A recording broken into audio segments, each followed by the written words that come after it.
Alright YouTube, we're here with the SP240. We've got an angling hydraulic plow here. So we got that one side, got it at the other extreme there. And what we did is we added this little piece of rubber on the top. And so I'm going to just show you that real quick. It's right there. It's this little piece right there. And it goes all the way across. There's actually a seam in the middle because of the way that I added it. And we've got some snow. We actually kind of have a blizzard going. I don't know if you guys can make out, but across the way you can see we're right in the midst of a snowstorm. So we're going to drive out, and you may notice that my plow is pretty wide compared to this door. We haven't run into it except for once. We kind of kissed it a little bit on the way out. So without further ado, we're gonna get started. We got everything in float right now, and sometimes when it's real icy, I'll take and flip that. This is also going to show you a little bit about the Coyote DK 6010 HST. So the split pedals are huge for being able to control the machine when I lift the front end up, because then the steering goes away. So we'll actually go ahead and show you a little bit of this right now. What we're running for accessories is 950 pounds of ballast in the tires, and then we have a ballast box that weighs about 800 pounds, so we're actually pretty good and heavy. And I'm in mid-gear, so we're in mid-gear here, and we're going to just go out here, and as you can see, this stuff is pretty icy, and I don't like driving over this because we're about 3/8 of an inch too tall, and we do hit the weather strip in this 8-foot door. So when I'm done, the first thing I have to do is come back and clear that spot. Well, not the first thing, but one of the things I have to do. You can see we're just barely moving any snow. It's not a very big amount of snow right now, but my hope is, and I'm just like barely pushing to move. RPMs are low, but this thing has tons of power, so it should be no problem at all. And it is nice coming out in the middle of a blizzard. And just look at this, guys. Look at this. See that? This would suck without a cab, like really bad. I'm barely moving, you know. I can go way faster. I can go like 18, 19 miles an hour in this thing. And then I can just reach over here and grab this control and run that accessory. I pushed back my piles yesterday. But as you can see, it's like the middle of Snowmageddon here, and I'm sitting in here comfortable. It's a little bit chilly because it takes a while to heat up when you first start this motor, and I don't like idling the diesel high, but this works so good, and we love this tractor. It's been really good for what we do with it. And then this little rubber thing has worked out really nice. I was hoping to kind of show you guys how that worked out. And by the way, I usually don't go nearly this slow, but I'm just doing it for the, so you can see what's going on good. And what happens is when you get these big curls, the curls get knocked over. Instead of going over the top of the bucket, or the blade in this case, they just, now watch this, I've got this mailbox here, so I'll just angle the blade straight ahead and just push it right across the street. Of course we're clear, but I'm going to go ahead and throw in my 4-ways. Square that up a little bit more. And then I'm going to break my float and then bring it up, and I'll show you here if I can reach it. See how that rubber goes up? It just does a really nice job. Now I'm in 4-wheel drive, but I'm also kind of on the edge of the road, so I don't want to cause myself a problem. But what we'll do is I'll try to come right back here shortly and give you a clip of pushing some snow. It's starting to fog up a little bit because I'm yakking. But I can turn the AC on, and that'll take care of that in about 30 seconds. But we'll come right back, guys. Alright guys, so we're back up at the top of the hill. And as you can see in the mirror, the big mirror, which those mirrors come with this thing, which is nice. We've got a path cleared now where the drifts had been. We're just going to go ahead and try to push this. It gets pretty thick up here, so hopefully we can see what we need to see. So we're down in float, and And I got the RPMs up a little bit. That helps to get the AC running and get the heat warmed up a little bit. I'm just gonna miss that pile a little bit for now, just to try to get you an idea. I mean, this is just not that much snow yet, but you can see how that rubber works. It works really nice. And I'm gonna have to break this and push over the top because I don't want to gouge the crap out of the yard. But then right here, you guys can kind of see what happens. It just pushes that little, those lips or whatever you want to call them, they come up and it just works really nice. And by the way, I'm in mid gear, but that stuff is frozen the ground really hard. That stuff right there, so I'll just bring it down to low gear. And anybody who's ever pushed snow knows that these piles, especially after they refreeze, they get incredibly stiff. And I'm going to use this brake pedal here to keep going. This is going to want to push me that way, and I'm going to use this brake pedal here, just one of them, to go straight. Okay. And I'm just braking when I need to. I'm not even pushing full on the brake. You can see how nice that is. I mean, you're not perfectly straight, but that's pretty dang good given that we're out on snow. And those little guards are working amazingly. Really, really easy modification that worked really nice. If I'm pushing the snow on the road, which I don't often do, but when I do have to clear the snow on the road, these work so nice. Because when you get to going about 15 miles an hour, it just shoots right up over the top. Mostly on the right side, because of course we're going to tend to push like this and then off into the ditch as much as you can. And the faster you go, the more you fling it, which works out better. So anyway, that's pretty much all I got for you today. I love this SP240. If you want to help support our channel, then definitely check it out. And if you're into tractors and you haven't looked at a Coyote, this is a DK60 SE, and I love this tractor so far. It's been amazing. I was very reluctant at first, but now after having had it for a while, I am so happy with the decision. So we hope this video helped you guys out. If it did, come back for more. There'll be more of this. Usually we do radio controlled airplane stuff, but occasionally we cover the farm and agricultural stuff too. So we appreciate you. Come back for more.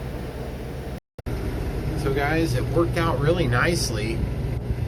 Basically, the rubber was a big hit.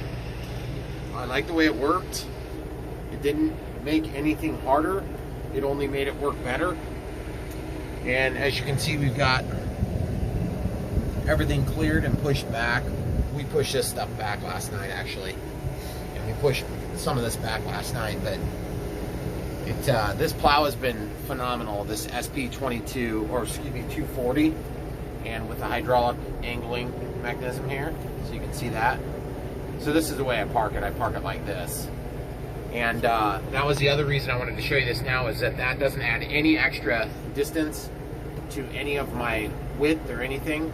And then when I pull it in, I can still tuck it all the way under in this position. I generally don't, but you can see kind of right there.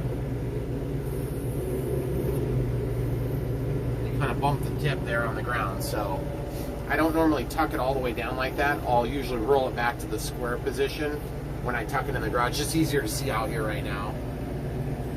So then when I put this down, it sits on the ground. That's the way I park it, and then it takes up virtually no room. It's actually smaller than having the bucket attached on the front of the tractor, which is just super nice. So, and then of course the lights and things that we've added. It's pretty bright out right now, so you're not going to get a feel for it. And then also we have a defrost on the back, which is nice. That's something that didn't come on a lot of the other tractors. So, but we added some extra lights and things. And this tractor has been wonderful. So, just wanted to give you that quick follow-up on how it looks when you park it. I did adjust these springs again last night. That's the second time I've adjusted them, because I wanted a little bit more resistance to the breakaway. When you hit something hard, I don't want it to break away quite as easy, and so that made a humongous improvement. And the other thing too I'm learning is that as you're plowing, with this blade, if you get to a spot, sometimes it's beneficial. Normally I run it flat, so it's all the way back. It's all the way back, and then I run it on the ground like this. And I just use the float setting. But occasionally, what I'll do is I'll actually run it at a bit of an angle like this. Now that is gonna wear out your cutting edge a little bit differently. May not be a problem, but that gets things at a different angle, and it does help a little bit at times, I've found. So my take so far on this plow has been awesome. The DK 6010 SE, and of course we got the loader. This thing has just been great. We haven't found a thing it can't do, and granted, we don't do big farming. We just you know, we're taking care of the property, and we are doing some farming. We obviously take hay. So, and you guys have seen that if you follow the channel. If you don't follow the channel, you should definitely check the links in the description below. You can help support us by buying things like this. You don't pay any extra, and whatever coupon codes or whatever you have available will still work. It just helps to build our relationship with a few of these different vendors we try to work with when we can. We didn't have any relationship, and still technically don't, with these guys, but we'd like to have them send stuff for review. Would be nice. But for now, we really appreciate you coming back for more. We definitely appreciate you guys in general watching all our videos. The farm videos don't get near as much traction, but that's okay. We still want to share it with you because we know our really hardcore principal audience is going to be interested in what we're doing, especially when it comes to the runway.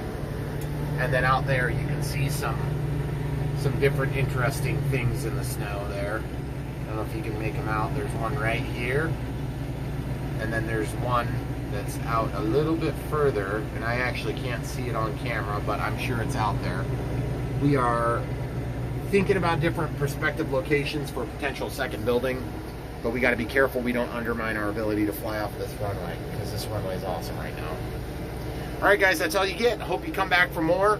Again, definitely check the links in the description if you want to help support the channel, but then also the playlist if you want to see any of these projects. We've reviewed quite a bit now about this tractor, and we'll be doing more obviously as we get ready in the spring for hay and different things like that. We've built bridges and all sorts of good stuff, so I'm hoping you'll want to watch some of that. You can click on the playlist and just follow through and watch whatever you want. I mean, look how huge these piles, these chunks are. They're gigantic. So this is my front yard, so I trust this thing to not be tearing up the yard, which is really nice. And those piles have been there, so I'm going to throw it into low gear. Oh yeah, no problem at all. And it's not slipping the wheels at all, which is so nice. And if you guys are looking at a tractor, see how I can see that wheel? That is so nice. If you can't see the wheel, it makes it so much harder to do any of this crap. And you see there's a little bit of snow that gets on the backside. But really the whole objective in putting that rubber thing on there was to basically give me the ability to go down the street at full pace and then have the curl fling off of the road. And that's worked really. We haven't had a chance to do it down the road yet, but look how nice it makes those piles. It just catches everything. And I'm doing this all one-handed. Normally I would use two hands for this type of a project. We'll try to get you some footage in daylight too. But look how strong that is. It just goes right through it.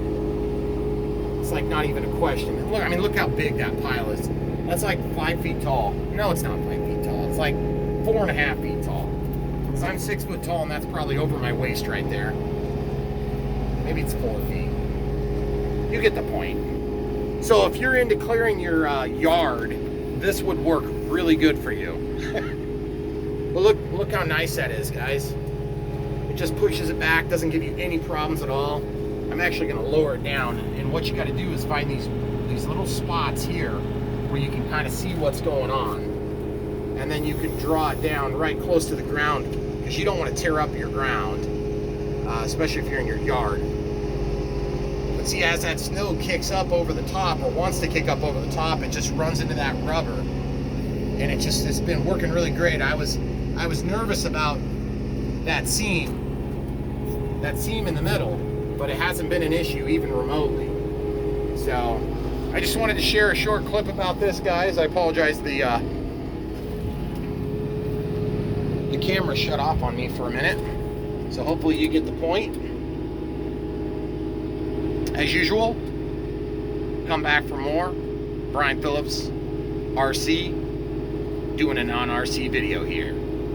Appreciate you watching. If you want to buy this thing, you can buy it from our links in the video description. Check it out. You'll be really helping to support our channel if you buy any of this agricultural stuff. It's obviously a lot bigger, and it helps us to gain some clout with these manufacturers as we try to work with them. We did not work with any manufacturers on this beyond just showing you how awesome it is. So, signing out for tonight. Thanks for watching, guys. Okay, so I just said signing off for tonight, but I lied because I think I got some more I can show you here. And this is gonna, I'm just basically gonna push back from the edge here. This is a pretty big pile here. I mean, it's huge actually. And that thing is working pretty good. It's not perfect, but it's definitely doing the trick for what I wanted to do. Man, this tractor is awesome though. I mean, it doesn't look like it, guys, but that's huge. That's a huge pile. You couldn't walk through it, that's for sure. And I'm just gonna slide down here a little bit. It's a lot harder to do this with one hand. I don't know if you guys, anybody who runs equipment, you use both hands most of the time. You see that right there, that seam in the middle? That was one thing I was concerned about. You can see those little, I'm trying to go real slow to show you. You see those little push marks? Those little horizontal lines. That's what can tell you that that rubber's working nicely. Of course, I'm going real slow, so I'm not getting much run up on it. But we're gonna try that again here. I'm in low gear, so it's kind of slow. But that thing just has tons of power. And then the brake, you can press one brake pedal and you can just turn on a dime. It's awesome. Of course, I don't want to turn on a dime and get stuck. See what I was doing out here?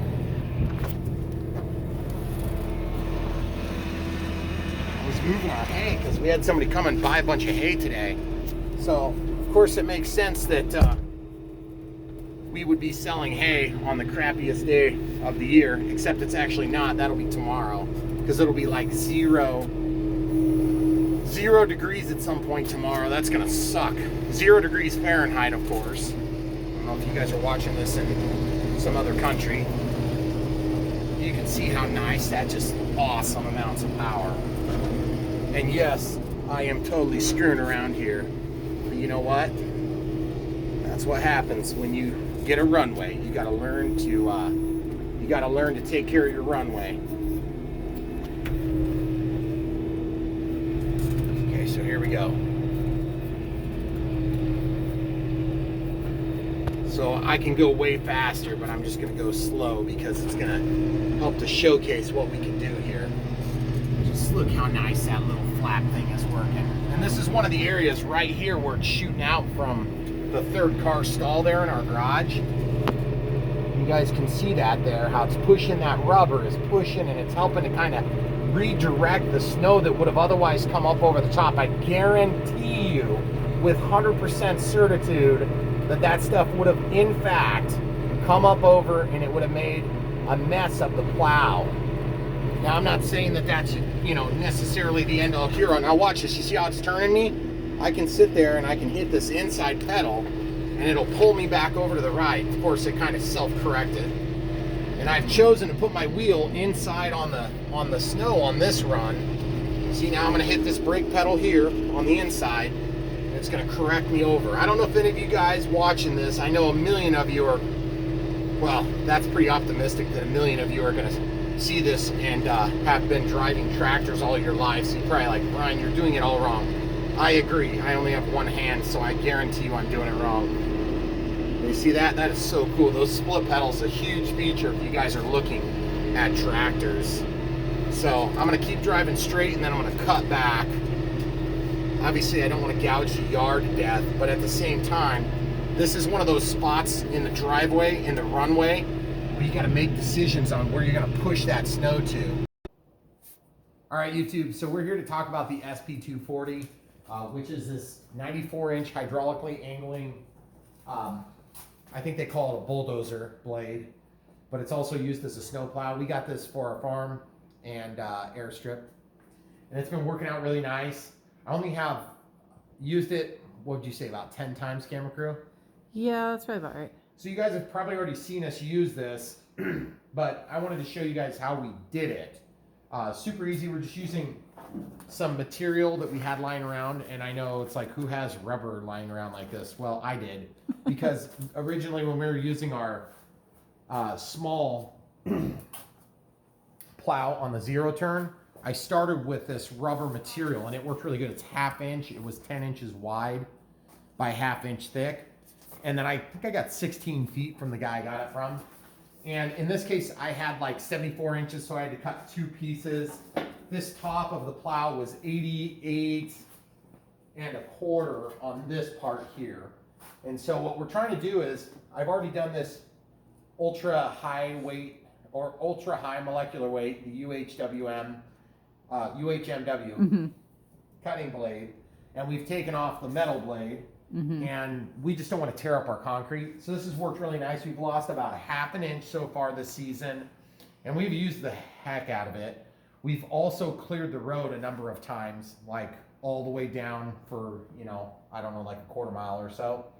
And it's been wearing nicely. Let's show people on the edge here. See this little bit? It's just incredible how much you can drag that along the ground.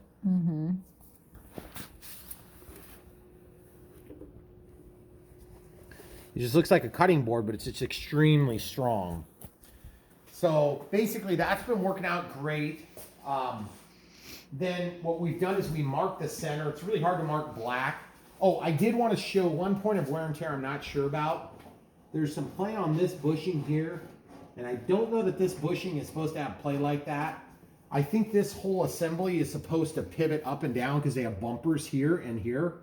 And then this central, this grease zerk here tells you there's a pivot point there, okay? So right there, there's a grease zerk, and you can see greases in it and everything. But when I push down on this blade, you'll see it doesn't really move. Granted, I'm just barely pushing on it. I'm, you know, 230, 250 pounds of pressure down here. If I was doing everything, maybe 280 if I got my feet off the ground. But there's a lot more weight on it when you actually are pushing with the hydraulics and everything. The angling blade has worked really good. This doorway is not quite as wide as the blade, or it's really, really close. And so we have to fold it under and put it at an angle to get it to the door. It's been no problem. I've only hit the door once. And just barely. So thank God for that. So anyway, our whole idea is when we plow the road or when we plow in high gear, the curl of snow that starts coming up and shooting off to the right, in our case, most of the time I'll angle off to the right because we drive on the right side of the road. And then occasionally I'll do it to the left. Just depends on how the pattern goes. The snow will curl up and then come over the top of the blade. So my plan is to use this rubber that we had lying around that I was talking about. We took the 10-inch piece and we cut it lengthwise, so we had a 5-inch piece. And if we had a long enough piece, we'd do it in one. But in our case, we're doing 2 pieces like this. So we mark the center. We've got it marked here, and we're ready to go with that. And we're just going to show you the process. We already drilled some holes. Now, like I said, you guys have already seen this run, but I just wanted to show you how we figured out how we're going to do this. So we've got enough to go through there. We pulled off the reflector, which we'll do the reflector on the other side. I'm using a 1/2-inch impact here. So these reflectors are mounted here off to the side. So I'm just going to run them. Now it's mounted on top right now, but when we're done, we'll probably go ahead. You can see it's got a lock washer, and then the nut, and then the hardware. So we could reuse this hardware actually if you wanted. And we'll just put that reflector back in. But our plans are basically measure and mark all the holes and just put this on, and then that's going to keep the curl from getting up on top of the blade. It's just going to go out in front, we hope. So you guys have already seen it, we haven't, so hopefully it worked. Otherwise this will all be in vain. We did notice that this hole, the second hole in, was 3/8 inch from the back of the blade, which is kind of weird. I'm not sure why that is. Maybe it's just a fluke, but we'll find out. So the way this goes back together is super simple. We've already got all the holes ready. And so I'm just going to drop this down. And then I think this is going to go, we could actually put that up on top, camera crew. That's probably what we'll do. Okay. Because then that'll give us more bearing surface here. We'll just set that through like that. And if we can reach everything. Do you want me to help hold? Nah. Okay. It's just kind of awkward. You know what? Actually, I'm going to go to the longer bolts on this one. And we'll pause and come right back. Okay, so this bolt is a little bit longer. So we got two different sizes from our bolts downstairs. And so this one we'll use on the next one. This one has the extra thickness from the material on the reflector. So this will go right through the hole and then through the frame, and then the lock washer will catch and tighten the whole shebang up. So the first one's always the weirdest because you've got the rubber kind of flopping everywhere. And I'm hoping this works really nice to just give us a little bit more resistance to having that snow come up over the top of the machine. And then when I have to push the piles back, I can push and then not have to worry about the snow getting so easily over the top and then making a mess. It's actually not that big a deal to get it off because you just lower it down and just rattle it a little bit. Okay, so now we can tighten that. And we've had a couple big, like we had over 10 inches earlier this week. Show them out there while I'm Well, yeah. this. Here's all our piles. Okay, so that's tightened on there. Now the reflector's back in place, and then basically the curl of snow will be flopped back in front, and then this is still allowed to give some, and we also park with this upside down on the ground, so we're not going to have hopefully any problems from this, but if we do, then we'll have to get creative and figure out another solution for that aspect. So we'll pause and come back and show you what it looks like. Okay. So it's really hard to mark a black surface, so what I did is I just took a piece of tape, and now that we've already got our marks done, splitting the difference here, we can just pull that off, which is really easy. Okay, so then we're going to use the shorter bolt here to feed through. And you know what, camera crew? Yeah. I think we're just going to use the longer ones. You think so? Yeah. Okay, I'll go find some. Okay, so the shorter ones we were trying to use was a 1-inch bolt. It was 1 inch of threads. And we're finding that the 1 1/4 is a lot better fit. So that is kind of makes sense because what was on there before with the reflector was probably metric, but it's about 3/4, let's call it, just a little bit over 3/4. So that makes sense because we're adding 1/2 inch of thickness. So that's about the perfect length. And that's incidentally what I grabbed for all these, so that works out good because I don't have to redo all of them. And I'm using a washer to increase the amount of surface area there, because otherwise, if you were to go and drag upside down with this thing, you could actually clear snow with it if it was a light snow. Or if you had an area that was maybe delicate, you just have to be real careful because this thing has more power than you realize at the time when you first get it. And one thing I noticed about this SP240 is that because there aren't shoes on it, you have to be real careful, especially at the early part of the season when the ground isn't frozen adjacent to your driveway or whatever you're clearing. In our case, we have a paved driveway. If you were doing gravel, I think it'd be even worse because your shoes are going to be really necessary then. Mm-hmm. And it does not come with shoes. So you'll want to plan for that when you purchase this, if you do purchase it. But that SP240 has been a lifesaver. Mm-hmm. So as I mentioned earlier, you've already seen the video. So at this point, we're just going to get the rest of the hardware in there and we'll show you what it looks like on this half. Okay guys, so I wanted to show you how this looks now. I ended up taking this reflector and just putting it underneath, kind of sandwiched in between, similar to the way it was before.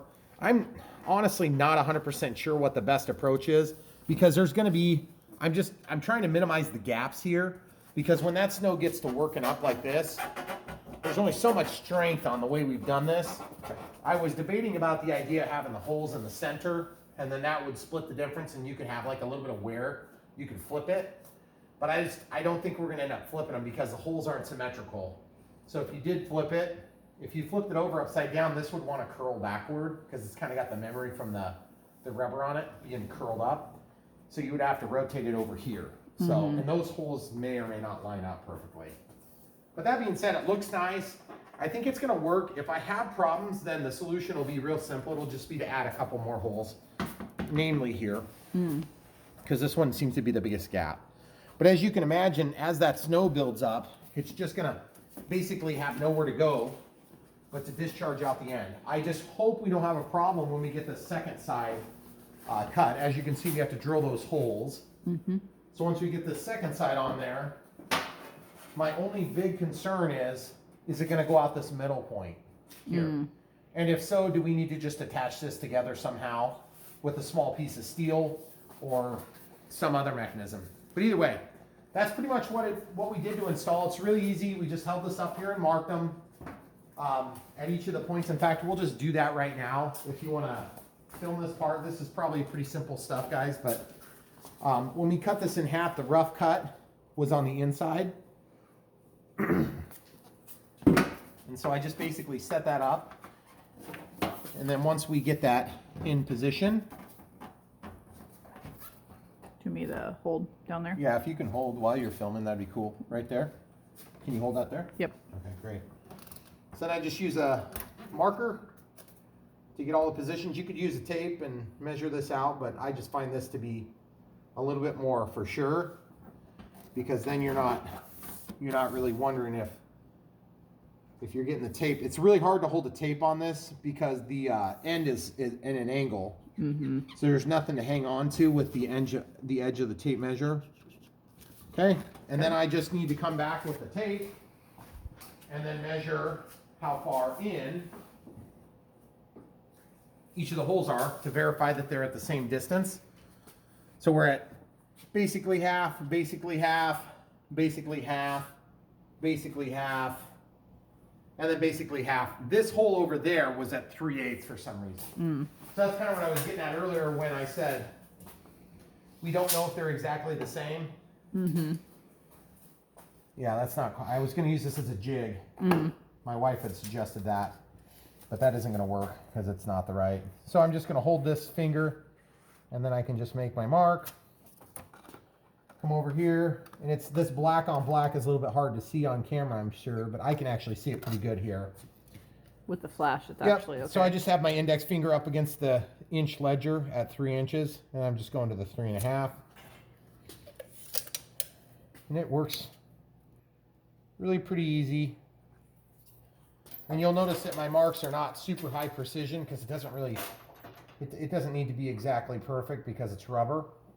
If you make a mistake, the worst thing you can do is get these holes too close together because then you'll buckle, and that could undermine your ability to keep the snow on one side versus the other. It'll unseal. So, and then just to show you guys how this works, I have the camera crew holding the garbage can under it, but we'll just drill a couple. Here, I can probably do. I'm drilling right now with, I believe this is a 3/8 of an inch. So just a little bit oversized. And then these, I believe these are about a 1/4 inch.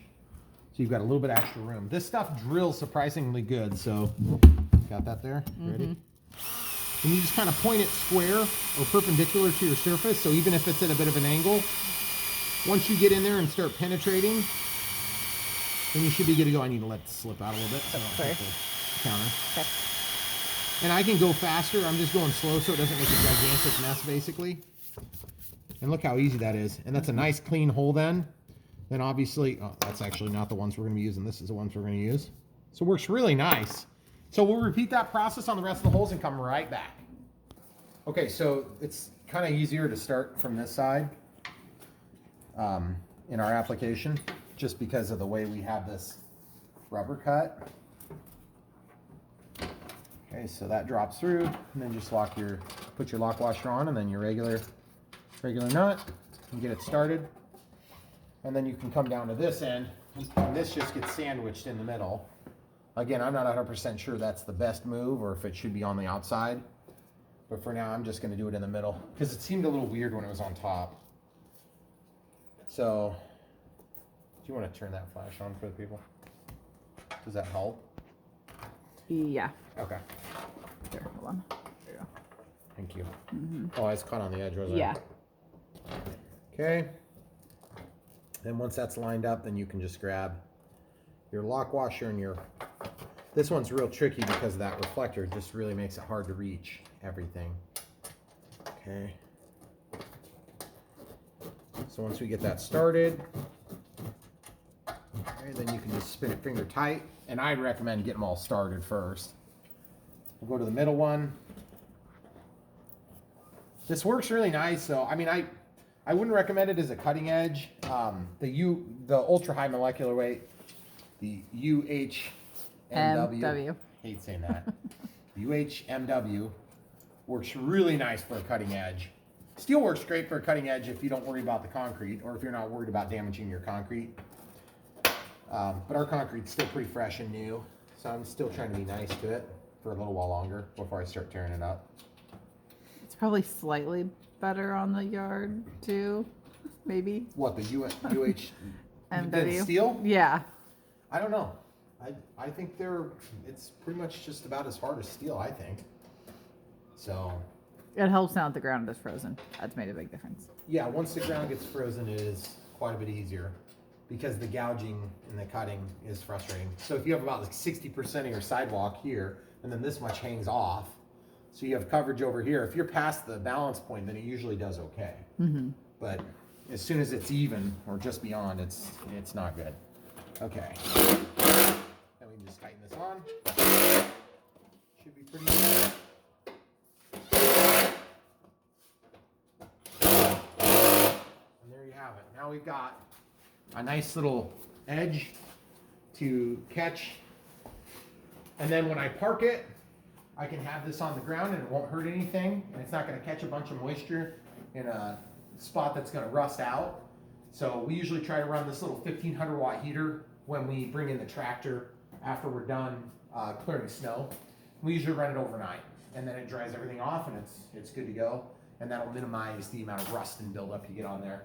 So if you guys like this, give us a like, please. Don't forget to subscribe if you're not already subscribed. We do a lot about caring for our property.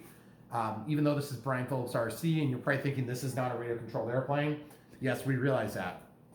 But this all comes along with the lifestyle of aircraft maintenance and farming. I don't know how that exactly relates, but the whole point is, if you guys are curious what's going on in our world, this is part of what's going on in our world, so we figured you guys might get a kick out of seeing this stuff.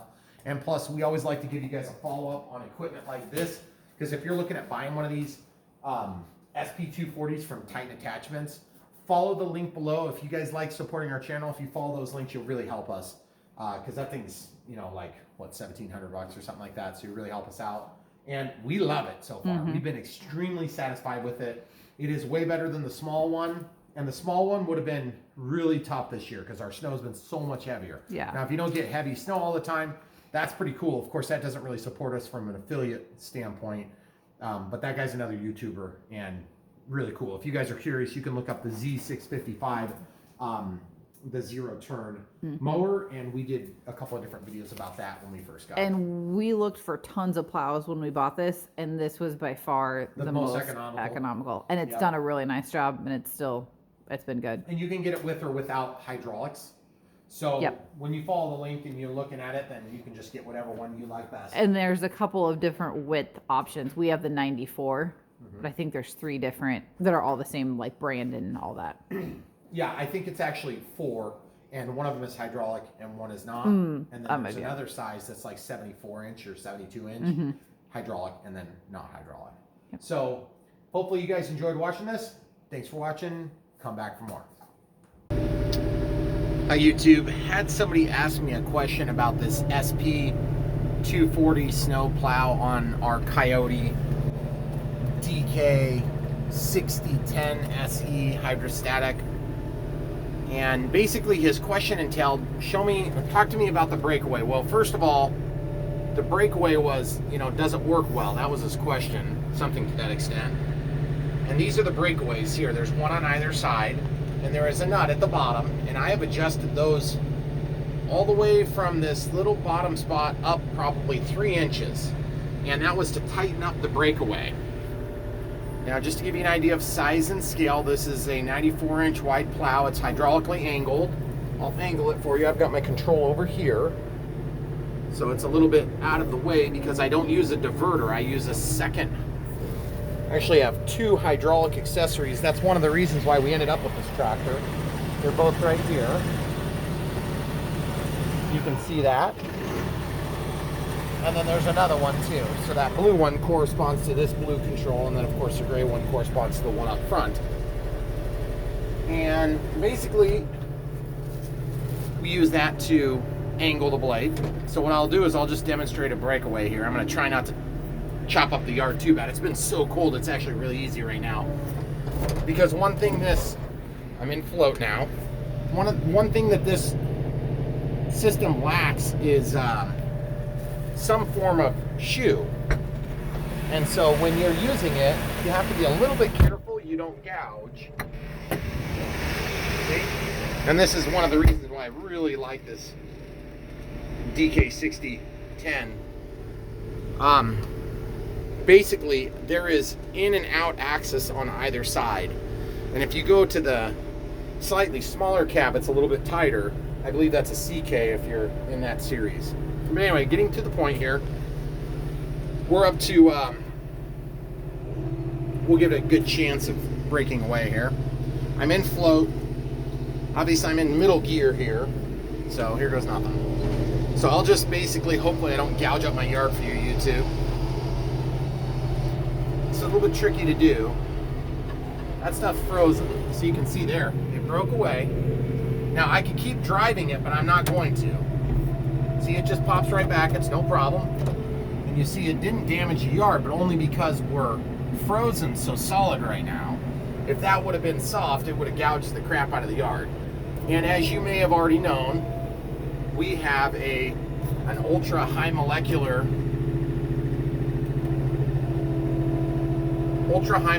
weight cutting edge here. You can see that there. And we replaced that. And then I also put this rubber piece on the front. There's a seam in the middle of ours. And that's what this video was about, but I just wanted to show you the breakaway. The breakaway works great. I haven't had any problems with it whatsoever, with the exception of over the first, probably, I would say 10 clearings of snow, I had to go out and tighten that stuff. So, and by the way, if you guys haven't figured this out, it's pretty hard to film while running all the controls. See that? Oh, yeah, see there. I ran the tires down in and dug a little bit. That kind of stinks. That's okay, there's gonna be a little bit of damage. But normally I'll break the float and then I pull it up just slightly over here. And then I can drive right into the pile. And then I'll push this heavy pile. So I've got four-wheel drive, I can go into low. And then of course we have split. So we're in low now. I'm gonna get a little bit of a run up. See, that's the problem, is it's so frozen. This pile is just incredibly solid right now. So I'm afraid if I go into it, I'm going to probably just tear the heck out of the yard right there. But let's see if we can show taking the top off of this thing. You can see it's got plenty of power. I just don't want to tear up the yard. And to be honest with you, I could probably move that whole pile no problem. You can see I'm going right up on top of it. And I'm about 6 inches off the ground right now. If you carry a little bit of speed, you can do it easier too. The snow is just so packed in here because I've been using this pile all winter long. So I'll just get a little bit of speed and then show you the collision. Yep. See, and look, I can just go right into it, no problem at all. I can get right back out. So, loving this tractor so far. Look how deep that snow is, it's just amazing. We don't usually get this much snow, guys. But the breakaway works great. Hopefully that little clip helps you guys out. If you're making a spending decision, I know it's tough because this thing seems expensive, but look around and you'll find out. This one's a 94-inch. I think the guy I was talking to was looking at the 79-inch. They also have a 79-inch. And then they have a mini one that's like 48 inches, quite a bit cheaper. Just follow the links in the description below. You'll help get us some credit for when you do buy something. So, love this thing. I would totally buy it again in a heartbeat. And you'll get over the cost the first time you're doing it from the comfort of your cab. Hopefully you have a cab. All right, come back for more, guys. All right, YouTube, so we're done. Park the Coyote in here. This DK6010 SE hydrostatic. And I just wanted to show you this. I don't know if I gave you guys a close-up shot earlier, But this is the wear so far on this ultra high molecular weight cutting edge. Got a little bit of gouge here. I mean, I've pretty much I've cleared my road a few times now. And then this is the rubber. You can see it's so cold that I've been inside for like 30 seconds and it's already starting to crystallize all over it. You can see there's definitely some wear on this. This side is longer than this side. But as this thing drains, there's only one kind of drawback to parking it upside down like this. The reason I do that is to give myself more room. And we have a pretty tight space here, so just to give you an idea, that's how tight it is in the garage. Oh, by the way, this is the loader. It's a KL5521. That is an option with this loader. Excuse me, with the machine, with the Coyote DK6010 SE. But just on this 240, on this plow, it's been really good, and parking it upside down makes it so much more compact, because this ends up, you can do the same thing with the bucket too, but the bucket actually comes a little bit closer to the ground. This whole mechanism just really scared me in terms of storage, because I'm parked right next to my work truck and I still have room to walk through here without any problems. And then I keep the hay baler, and then I've got forks ready to go, and of course I can put hay spears in here, and then I have an adapter. This adapter goes between the quick detach and then the John Deere style here, because of course we had a John Deere tractor before. And then my ballast box, as you guys have seen, this was basically a legacy item from the tractor we had before, but I've got this thing up to about 800 pounds now. So it's really nice when you're getting stuck in the snow and things like this. I don't know if you guys noticed, but I had stopped the video because I needed to use both hands to get out of the snow there. I drove myself into that bank and I just rocked back and forth and got out. It took me about, I don't know, 30 seconds or something like that. It's pretty easy. So then just a closer up shot while we're out of the weather. We did a whole video that showed how we did all this. It was really pretty easy. I think we ended up switching these so that the controls would operate the other way, and I don't even know if we accomplished the end game we wanted on that. The one thing I wish we would have done different, and by the way, this is how you move the 3-point up and down when you're outside of the tractor, and then there's a window right here, which is super nice, and that's just mechanically interlocked with the 3-point. So you see that thing move? It's just mechanically interlocked. It's super simple. So as you move this stick, it just moves that stick. So it's really simple. It's not some hydraulic electronic system that's gonna break on you. It's just very simple. And you know, there's a linkage or whatever that goes, you know, from down here. So unless you catch that on something and break it. If you catch this on something and break it, you're trying hard, by the way. But so far, super impressed with the tractor, and just really, really liking the way that this plow works and how it fits. Oh, and then I don't know if you guys saw this on my original video, but these slow moving vehicle, this thing came mounted up there. And as you may not be aware, we drive in and I touch the ceiling. I touch the weather strip every single time I come in and out. But I haven't seen one fleck of either paint on our weather strip, which by the way, those weather strips are white. So I don't think we painted those. And we haven't had any scrapes on the top of our tractor. So very, very happy with the way things have turned out. If you guys are wanting to maybe buy one of these things, check the links in the description below. It'll help you navigate. And then just to give you an idea, we'll go ahead and grab, a tape measure. We can go ahead and measure how much I adjusted those for the guy who asked how much we adjusted these. So you can see I've adjusted mine about 1.75 inches worth of thread. Now, of course, the nut would have been right on the bottom thread. So really, technically, what is that, about 3/8 of an inch? So technically, you know, it's come up 1.75 inches. And then the same over there too. And you can adjust them indifferent too. Like, you don't have to put as much release pressure on this side as that, but I would highly recommend it. Because when the thing breaks, it's going to want to break. So I wouldn't mess around with doing 2 different break points. And I would definitely take the time to adjust this after your first or second or maybe your third plowing. And if you have to plow a bunch in one season, you'll just want to keep an eye on it.